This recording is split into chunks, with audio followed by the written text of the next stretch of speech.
नमस्कार दोस्तों, pro people news में मैं आपका स्वागत करता हूं। इजराइल और सऊदी अरब में शांति समझौता हो गया है।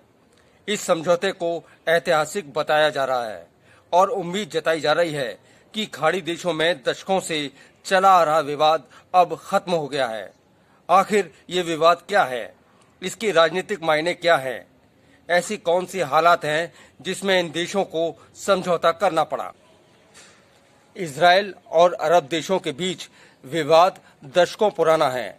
इसका जन्म इजराइल के एक देश के रूप में बनने से ही शुरू हो गया था। खाड़ी देशों के सभी देश इस्लामिक देश हैं सिवाय इजराइल के, जबकि इजराइल यहूदी बहुल देश है।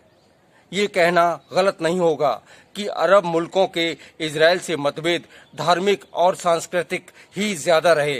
हालांकि इसने बाद में राजनीतिक रूप ले लिया और अंततः ये सैन्य संघर्ष में बदल गए। इजराइल के कब्जे वाला इलाका जिसमें गाजा पट्टी आती है या इस पूरे इलाके को फिलिस्तीन भी कहा जाता है, ये क्षेत्र मुस्लिम बहुल था।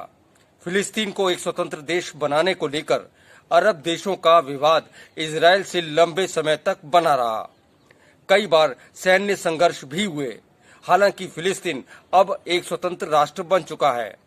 इजराइल और सऊदी अरब के बीच युद्ध भी हो चुका है। इस युद्ध में सऊदी अरब को हार का सामना करना पड़ा था।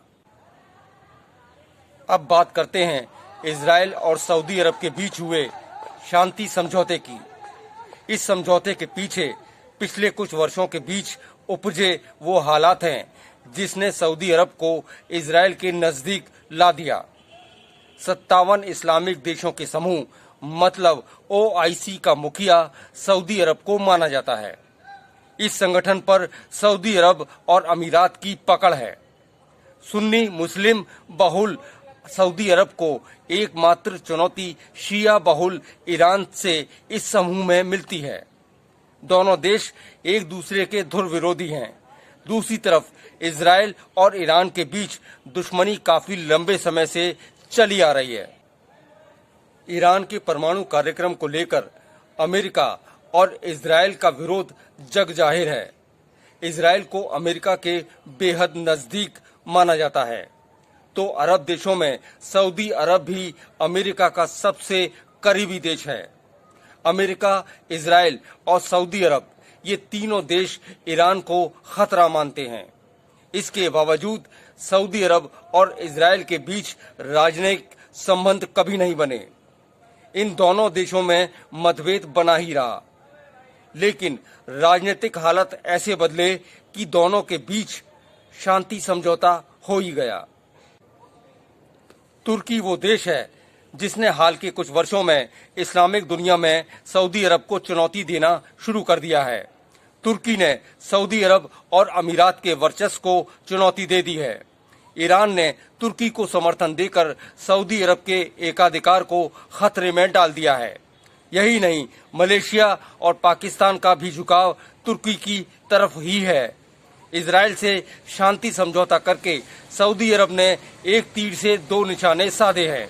एक तरफ उसने ईरान को सबक सिखाने के लिए इजराइल को समर्थन दिया है, तो बदले में तुर्की के खिलाफ अमेरिका और इजराइल का समर्थन भी हासिल करके इस्लामिक देशों के समूह में अपनी पकड़ को मजबूत कर लिया है। इजराइल और सऊदी अरब के बीच होने वाला शांति समझौता पहली बार नहीं हुआ है। इससे पहले ऐसा 4 बार हो चुका है। आखिरी बार ऐसा समझौता 1993 में हुआ था, जो कुछ समय ही चल पाया था। इस बार भी हालात कुछ ऐसे ही हैं। ये समझौता वक्त की जरूरत है।